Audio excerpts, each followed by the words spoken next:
안녕하십니까 믿음의 형제자매 여러분.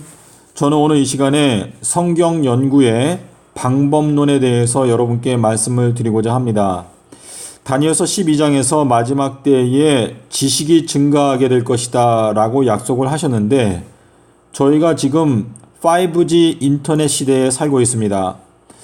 그래서 남녀노소 할 것 없이 어느 누구든지 마음만 먹으면 성경 말씀을 자세하게 연구할 수 있는 모든 도구들이 인터넷에 다 준비가 되어 있습니다.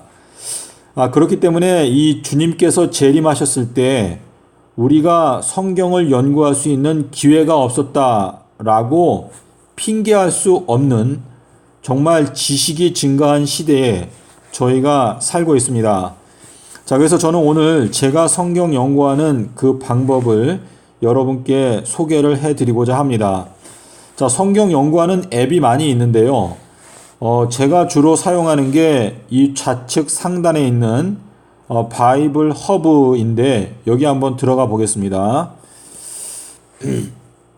자, 여기 들어오면은 원어 성경과 또 여러 가지 번역, 그리고 성경사전, 성구사전, 그리고 주석, 이렇게 여러 가지를 저희가 다 확인할 수 있는데, 자, 오른쪽 하단에 있는 이 원어 성경에 한번 들어가 보겠습니다.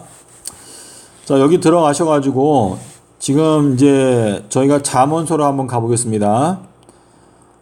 잠언서에 가셔서 잠언 1장 1절에 보시면은 여기 이렇게 원어가 쫙 나오는데, 지금 여기 첫 번째 단어 솔로몬의 잠언이라 이렇게 시작하는데, 이 잠언이라고 하는 요 단어가 바로 비유라고 하는 단어입니다. 자, 요 단어는 이제 원래 그 기본형이 마샬이라고 하는데, 이 마샬이라고 하는 요 단어가 시편 78편 2절에 보시면 비유를 가지고 창세로부터 감추어져 있었던 비밀들을 알게 해 주시겠다라고 말씀을 하셨는데요. 자, 이 마태복음 13장 35절에서도 예수님께서 비유에 대해서 말씀을 하셨습니다. 그래서 이 비유가 상당히 중요한데, 이 잠언서가 바로 비유서입니다. 비유서. 자, 그런데 자, 솔로몬의 잠언이라 그랬는데, 이 솔로몬이라고 하는 요 단어는 원래 기본형이 샬롬. 자, 우리가 인사할 때 보통 샬롬이라고 인사를 합니다. 자, 이 샬롬이라고 하는 요 단어의 뜻은 평강, 또 완전이라고 하는 의미를 갖고 있는데,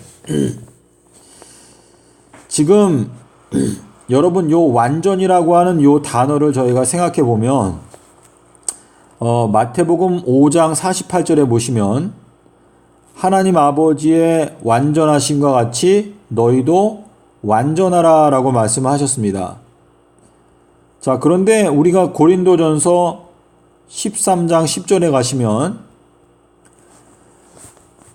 우리가 지금은 거울과 거울을 보는 것처럼 희미하지만 이 온전한 것이 올 때에는 부분적으로 하던 것이 폐하여진다 라고 말했습니다. 자, 그래서 여기에서도 완전이라고 하는 단어가 나옵니다. 완전한 것이 올 때에는 부분적으로 하던 것이 폐하게 될 것이다 라고 말했는데, 여기 10절 이후에 보시면 이 완전한 것이 올 때에는 우리가 얼굴과 얼굴을 대하여 볼 것이다 라고 말했습니다.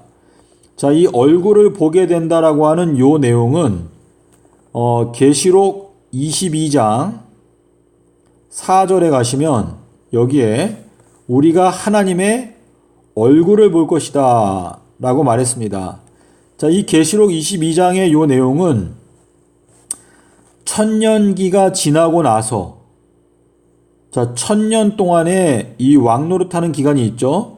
자, 1000년이 지나고 나서 이제 예루살렘이 하늘에서 이 땅에 내려올 때, 그래서 이 새 예루살렘, 이 살렘 성이 내려올 때, 그때 우리가 하나님의 얼굴을 볼 수 있게 될 것이다 라고 말했는데, 자, 재림 사건이 있고,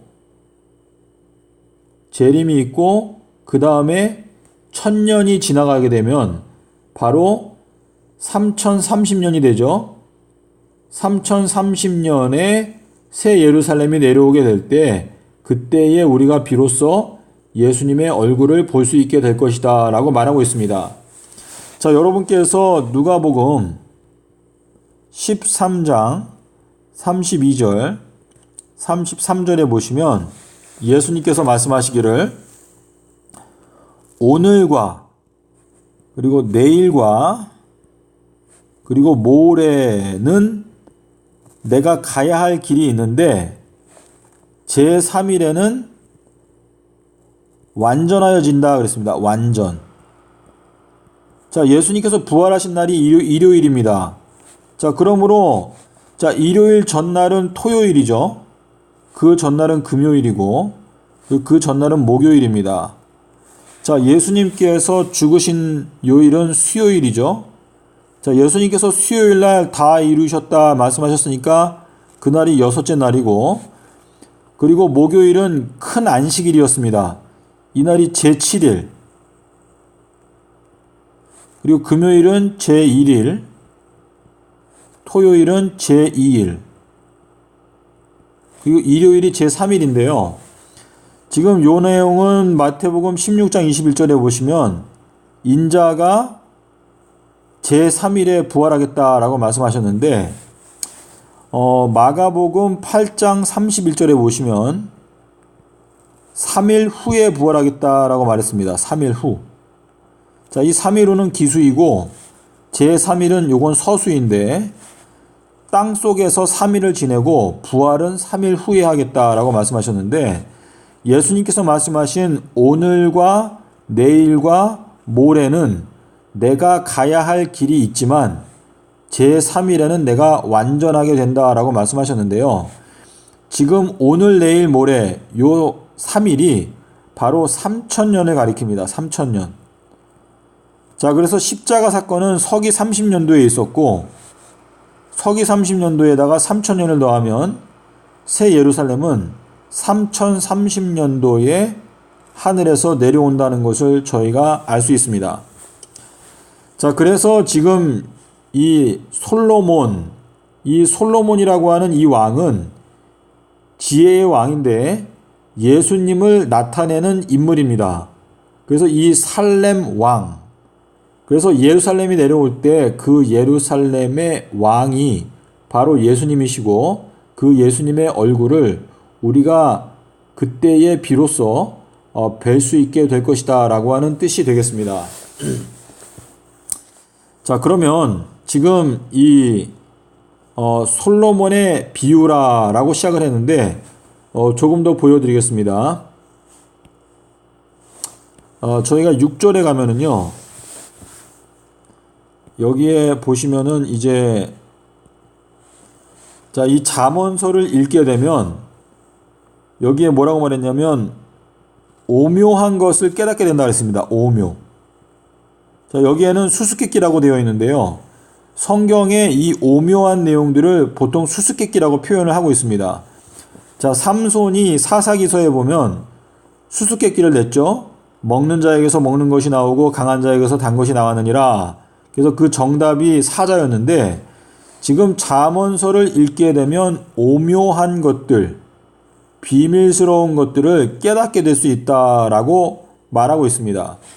그래서 여러분께서 이 단어를 클릭을 하시게 되면 이 수수께끼라고 하는 단어가 성경 전체에 어디에 나오는지 다 나옵니다.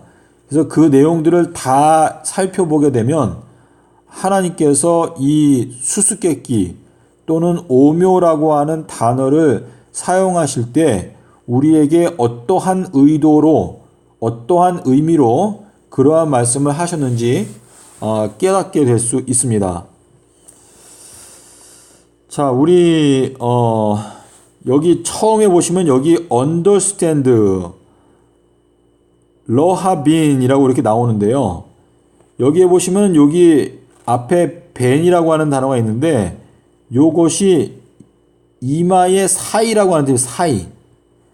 출애굽기 13장 9절과 16절에 보시면 이 큰 안식일이 너의 이마, 눈 사이에 표가 될 것이다 말씀하셨는데요. 눈 사이라고 하는 요 단어는 뭐냐면 깊이 깨닫다, 깊이 이해한다 라고 하는 의미가 있습니다. 그래서 눈 사이에 표가 된다라고 하는 것은 우리의 마음 가운데 그 큰 안식일, 십자가의 그 내용이 깊이 있게 깨달아져야 한다라고 하나님께서 말씀을 하신 것입니다. 자, 이거는 여담이었고요. 조금 더 보여드리겠습니다. 자, 우리 잠언 7장 20절에 가보겠습니다. 잠언 7장 20절에 가시면은요. 자, 여기에 보시면은 이제 남편께서 보름달이 뜨는 날에 집에 돌아오신다라고 기록하고 있습니다. 자, 여기에 보시면은 지금 제가 여기 표시한 자, 요 단어가 이제 보름달이라고 하는 단어인데 자, 요 단어를 저희가 직접 클릭해서 들어가 보겠습니다. 자, 들어갔더니 여기 보시니까 자, 여기 캐세라고 있죠. 캐세라고 있는데 여기 밑에 보시면 full moon, 보름달이라고 되어 있습니다. 자, 이 보름달이라고 하는 단어는 시편 81편 3절과 그리고 잠언 7장 20절에 두 번 나오는데 자, 시편 81편에 보시면은 월삭과 월망에 너희가 나팔을 불어서 그것을 기념하라 이렇게 말씀하셨는데 월망. 자, 이 보름달이라고 하는 단어를 여러분께서 제가 여기 클릭했는데요. 자, 이 단어를 여러분께서 꼭 머릿속에 기억해 두십시오. 자, 그리고 그 다음번에 있는 단어를 보면 자, 여기에도 똑같은 단어가 나옵니다. 똑같은 단어가 나오는데 이번에는 뜨론, 보좌라고 되어 있습니다. 보좌. 자, 이 보좌라고 하는 것은 하나님의 보좌를 나타내는데 히브리어로 보좌와 보름달은 동일한 단어를 사용합니다. 자, 그래서 우리가 에스겔 1장 26절에 가시면은요, 거기에 하나님의 보좌를 에스겔이 보았다라고 하는 내용이 나옵니다. 자, 그 내용을 저희가 좀 보겠습니다. 제가 이제 에스겔서에 가시면은요, 우리 에스겔 1장 26절에 가면 여기 나오네요. 자, 우리 에스겔 1장 26절에 왔는데 여기에 보시면은 지금 여기 자, 뜨론, 캐세 똑같이 나오죠? 하나님의 그 보좌가 나오는데 보좌의 모습이 여기에 보면은 사파이어 같다라고 나옵니다. 사파이어. 자, 사피르 해가지고 사파이어라고 나오는데 자, 지금 사파이어는 우리가 이 한글 성경에 보면은 녹보석이라고 되어 있을 거예요. 녹보석인가요? 갑자기 또 헷갈리네. 에스겔 녹보석 맞을 겁니다. 에스겔 1장 26절에 죄송합니다. 남보석. 예, 남보석이라고 되어 있습니다. 정정하겠습니다. 남보석이라고 되어 있는데요. 이 남보석이라고 하는 요 단어, 그러니까 하나님의 보좌가 있는데 보좌의 색깔이 남보석과 같다 그랬는데 이 남보석이라고 하는 요 단어는요, 제가 이제 잠깐 글씨를 쓰겠습니다. 여러분께서 지금 이제 자, 여러분 보시면은 이 하나님의 보좌의 모습이 남보석과 같다라고 나와 있는데 이 남보석이라고 하는 단어를 성경에서 아가서에도 나오고 또 몇 군데 나옵니다. 이사야서에도 나오고. 자, 그런데 지금 이 남보석, 자, 남보석 이게 사파이어인데 자, 이 남보석이 왜 중요한가? 이 남보석이라고 하는 단어를 찾아보시면은요, 이게 율법학자,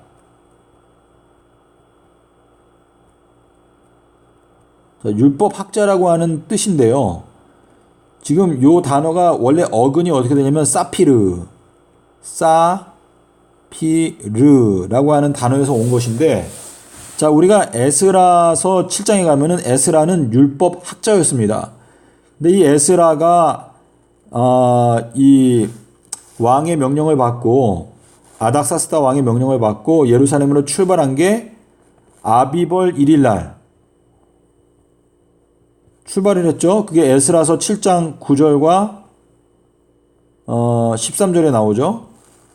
자, 그래서 지금 이 에스라가 율법 학자인데 그 율법 학자가 이제 아비벌 1일 날 그 하나님의 성 예루살렘을 다시 복원하기 위해서 이제 바벨론에서 예루살렘으로 출발을 하는 내용이 나옵니다. 그래서 이것이 기산점인데, 자, 하나님의 보좌의 모습이 남보석과 같다라고 하는 이 뜻은 뭐냐면, 우리가 마태복음 19장 28절에 보시면 인자가 그 천사들과 함께 영광 중에 다시 올 때에 자기의 영광의 보좌에 앉으리니라고 말했습니다.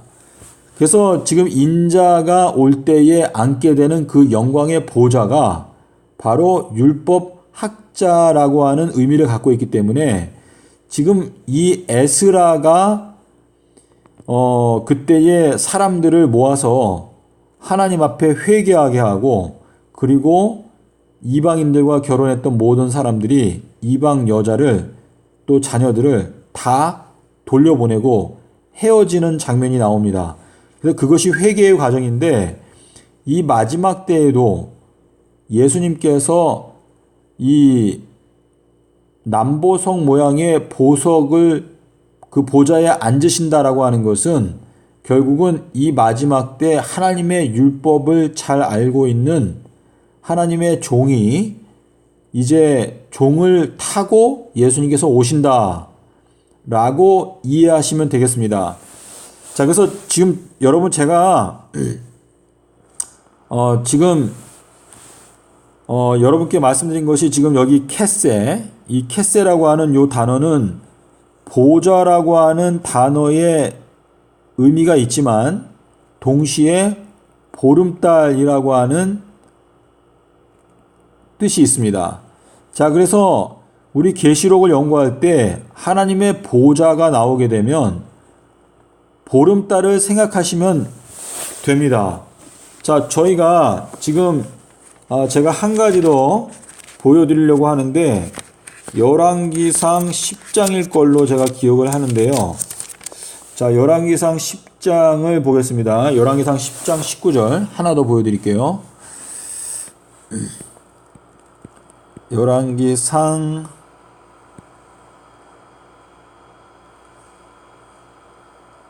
10장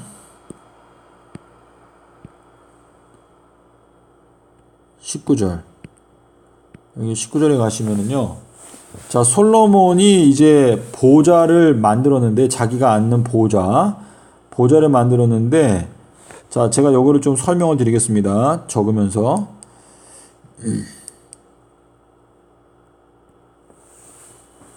자, 여기에 보시면은 지금 여기 보면 보좌가 나오죠. 보좌. 자, 여기 보좌가 나오고, 자, 솔로몬이 앉는 그 보좌에 이 꼭대기, 러쉬. 이 러쉬라고 하는 거는 머리 부분인데, 보좌의 머리인데, 지금 여기에 보시면은, 여기 보면은, 라운드, 둥근. 자, 둥근, 그, 둥근 모습이 있는데, 지금 여기 밑에 보면은,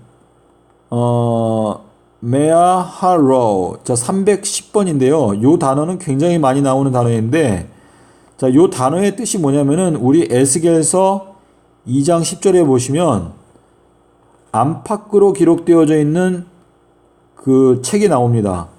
그래서 이 310번이라고 하는 요 단어는요, 미래, 뭐뭐 후에. 그래서 미래를 나타냅니다. 미래. 자, 그래서 지금, 자, 솔로몬의 그 보좌의 뒷부분, 그 등받이를 말하는 건데, 그 솔로몬의 보좌의 등받이 부분의 그 꼭대기는 둥근 모양으로 되어 있다라고 말하고 있습니다. 자, 이 뜻은 뭐냐면, 자, 보좌가 있는데, 자, 보좌가 이렇게 있는데요. 보좌의 등받이에 이 높은 가장 꼭대기 부분은 어떻게 되어 있냐면 이렇게 원 모양으로 되어 있다라는 뜻입니다. 자, 그래서 이 뒤라고 하는 것은 미래를 나타내는 것이고 보좌라고 하는 것은 우리가 이 보좌 자체가 보름달의 의미가 있는데 그 보좌의 뒷부분의 꼭대기는 보름달이다, 둥글다라고 하는 이 뜻은 뭐냐면 이 하나님의 그 통치하시는 보좌의 미래의 가장 끝부분은 바로 둥근 보름달이 뜰 때에 이 보좌가 임하게 된다라고 하는 그 의미가 지금 열왕기상 10장 19절에서 그 내용을 설명하고 있는 것인데, 자, 여담으로 말씀드리면 이 보좌의 옆부분에는 사자를 제가 그림에 소질이 없는데, 자, 지금 사자가 좌우에 한 마리씩 있다고 그랬습니다. 사자가. 자, 그래서 지금 여기 밑에 보시면, 자, 팔걸이 옆에 이제 여기 사자가 나오죠. 사자는 아리엘, 사자란 뜻인데 사자 두 마리가 보좌 좌우에 서 있다 그랬는데, 요 사자 두 마리는 요거는 두 증인을 말합니다. 두 증인. 예, 두 증인을 말하고, 그리고 이제 이 보좌 뒤에 이 둥근 거는 이거는 이제 보름달이 뜰 때에 예수님께서 재림하신다라고 하는 것을 담고 있는데, 믿음의 형제 자매 여러분, 제가 지금 20분이 지났기 때문에 이제 영상을 마치겠는데요. 저희가 이 성경을 이해하고 깨닫기 위해서는 성령의 도우심이 필요한데, 이 성경 말씀을 올바로 깨닫기 위해서는 성경사전 그리고 성구사전, 근데 지금 제가 보여드린 이 웹사이트, 이 앱에 들어오시면 웬만한 건 다 해결할 수 있습니다. 자, 그래서 여러분께서 이러한 방식으로 성경을 연구하시면은요, 하나님께서 말씀하신 단 한마디의 구절을 깊이 파게 되면 그 속에서 엄청난 보화가 쏟아져 나오게 됩니다.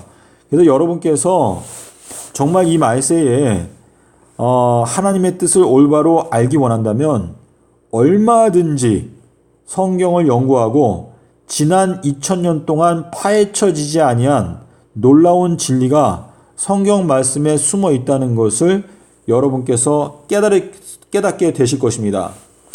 자, 그러므로 여러분께서 용기를 내시고, 지금 저희가 이 전쟁과 지진과 기근과 온역이 막 오게 되면은요, 인터넷이 언제 끊어질지도 모르는 상황 가운데 저희가 살고 있습니다.